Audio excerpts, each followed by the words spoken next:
இங்கே வாசிக்கிறோம், சிங்கத்தின் உடலை பார்ப்பதற்கு வழி விலகி போனான் என்று சொல்லப்பட்டிருக்கிறது. சிம்சோனை குறித்து வாசிக்கும், தாவீதை குறித்து வாசித்தோம். அவன் ஒவ்வொரு நாளும் ஆண்டவரிடத்தில் கேட்டு அதற்காக ஜெபித்து மிக கவனத்தோடு வாஞ்சியோடு ஆண்டோட பாதையில் அவன் நடந்து கொண்டிருந்தான். ஆனால் சிம்சோனை பார்க்கும் பொழுது அவன் வழி விலகி போனான் என்று வாசிக்கிறோம்.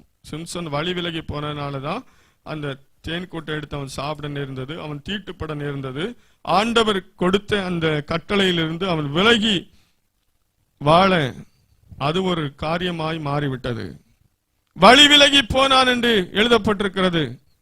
அந்த வார்த்தை மிகவும் அவனுடைய வாழ்க்கையை எடுத்து காட்டுகிறதா இருக்கிறது.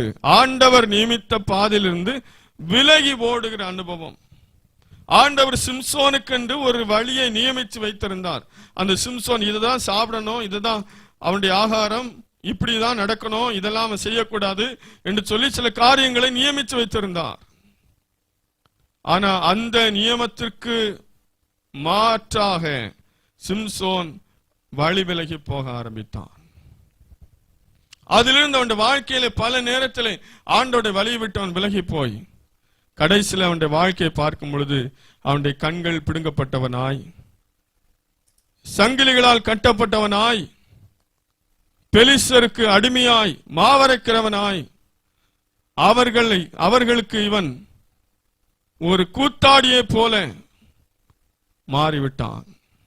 இதற்கு காரணம் சிம்சோன் வழி விலகி போனான். இந்த நம்முடைய வாழ்க்கையில நாம் தேவனுடைய பாதையில நடக்கிறோமா, அல்லது நாம் தேவன் நமக்கு நியமித்த வழியை விட்டு விலகி போகிறோமா?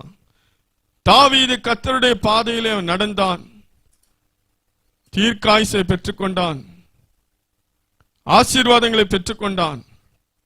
ஆனால் சிம்சோன் அவன் வழி விலகி போனபடினால் வாழ்க்கை மிக சுருக்கமாய் முடிந்து விட்டது. அவனுக்கு ஒரு நீடிய ஆயுசு இல்லை. அது மாத்திரமல்ல, அவனுடைய மரணம் ஒரு தற்கொலை போன்று மாறிவிட்டது. இன்னும் அதற்கு முன்பதாகவே அவன் கம்பீரமாக நின்று கொண்டிருந்த அந்த வாழ்க்கையை விட்டு பெலிஸ்தருக்கு அடிமையாக மாறுகிற ஒரு அனுபவம் அவனுக்கு கடந்து வந்தது. இது காரணம் அவன் வழி விலகி போனான்.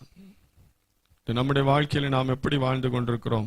ஆண்டவர் ஆரம்பத்தில் நம்ம கொடுத்த அந்த கட்டளைகள், ஆண்டவர் ஆரம்பத்தில் கொடுத்த அந்த ஆலோசனைகள் படி நாம் நடக்கிறோமா, அல்லது அதையெல்லாம் விட்டு எங்கேயோ நாம் சென்று விட்டோமா?